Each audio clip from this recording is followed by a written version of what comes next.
BBC Urdu کے cricket special face بک live میں خوش آمدید. میں ہوں کومل فاروق. آج نیوزی لینڈ نے انگلینڈ کو شکست دے کر اپنے پہلے T20 ورلڈ کپ فائنل کے لیے کوالیفائی کر لیا ہے. میرے ساتھ موجود ہیں میرے ساتھی سہیب ملک جو کہ ہمیں بتائیں گے کہ نیوزی لینڈ کی پرفارمنس کیسی رہی. جی سہیب، اس میچ سے جو کہ کافی زیادہ دھماکہ خیز رہا اور نیوزی لینڈ جو ہے وہ ہارتے ہارتے جیت گیا، بتائیں ہمیں کیا سبق ملتا ہے؟ کومل، سب سے پہلے تو یہ سبق ملتا ہے کہ نیوزی لینڈ کو کسی بھی ٹیم کو ہلکا نہیں لینا چاہیے، کیونکہ ہمیشہ سے ہم دیکھتے آئے ہیں کہ نیوزی لینڈ جو ہے اس کے بارے میں یہی تجزیہ کیا جاتا ہے کہ نیوزی لینڈ کو تو ہرایا جا سکتا ہے، لیکن آج انہوں نے انگلینڈ جو کہ اس ٹورنامنٹ کی ایک فیوریٹ ٹیمز میں سے ایک تھی، اس سے ایک ایسے موقع پہ شکست دی جب ایسا لگ رہا تھا کہ شاید نیوزی لینڈ جو ہے وہ بری طرح ہار جائے. 57 گیندوں پر 24 گیندوں پر 57 رن چاہیے تھے، اور جیمی نیشم اور ڈیرل مچل نے جو ہے وہ چھکوں کی برسات کر دی، اور ہم نے دیکھا کہ نیوزی لینڈ نے یہ ٹوٹل جو ہے وہ ایک اوور پہلے ہی ختم کر دیا. ایک تو ہمیں یہ سبق ملتا ہے اس چیز سے کہ خاص طور پہ آخر کے اوورز میں، آخری 4 اوورز میں دبئی میں، UAE میں، یہاں پہ اچھا خاصا اسکور ہو سکتا ہے. سو جو بھی ٹیم پہلے بیٹنگ کرتی ہے یا بعد میں بیٹنگ کرتی ہے انہیں وکٹیں ہاتھ میں رکھنی چاہیے اور آخری کچھ اوورز کا انتظار کرنا چاہیے، جس طرح ہم نے پاکستان اسکاٹ لینڈ کے میچ میں بھی دیکھا. شعیب ملک نے دھواں دھار بیٹنگ کا مظاہرہ کیا. سو یہ کچھ چیزیں ہیں جو ہم اس جیت سے جو ہے وہ سیکھ سکتے ہیں. اچھا سہیب، ہمیں یہ بتائیں کہ پاکستان کو نیوزی لینڈ کا اگر سامنا کرنا پڑا فائنل میں، اگر پاکستان کل میچ جو ہے وہ جیت کر فائنل کے لیے کوالیفائی کرتا ہے، تو ہمیں یہ بتائیں کہ پاکستان کو کن مشکلات کا سامنا کرنا پڑ سکتا ہے؟ کون، یہ جو اگر ہے آپ کے سوال میں، یہ بہت عام ہے، کیونکہ جو ہمارے ناظرین بھی دیکھ رہے ہیں ان کے اور بہت سارے پاکستانی کرکٹ کے جو مداح ہیں ان کا بھی خاصا یہ ایک ٹراما رہا ہے کہ پاکستان جو ہے وہ آسٹریلیا کے خلاف ICC ناک آؤٹ میچز میں اب تک نہیں جیت پایا ہے.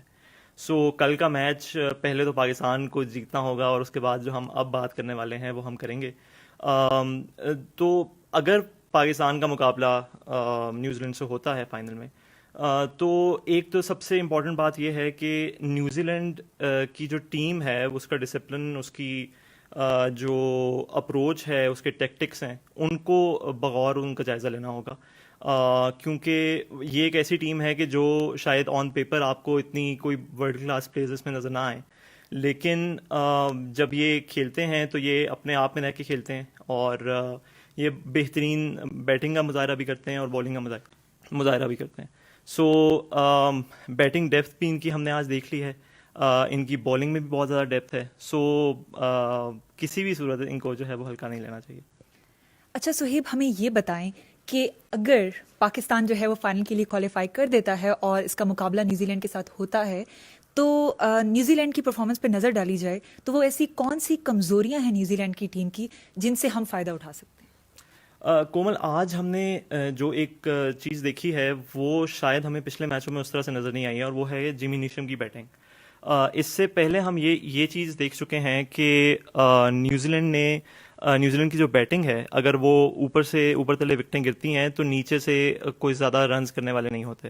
لیکن آج ہم نے دیکھا ہے کہ آج ان کے نیچے سے بھی رنز کرنے کے لیے جو ہے وہ بیٹسمین موجود تھے، جن میں جیمی نیشم تھے، ایون سینٹنر نے بھی بعد میں آ کے سنگلز وغیرہ کیے. سو ہم اس وقت یہ کہہ سکتے ہیں کہ نیوزی لینڈ کو اگر آپ نے پھنسانا ہے تو وہ آپ ان کو پہلے بولنگ کر کے جو ہے وہ پھنسا سکتے ہیں.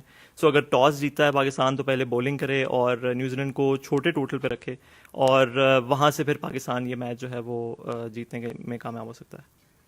شکریہ سہیب. اب دیکھنا یہ ہوگا کہ کل پاکستان جو ہے وہ کس طرح کی پرفارمنس دیتا ہے.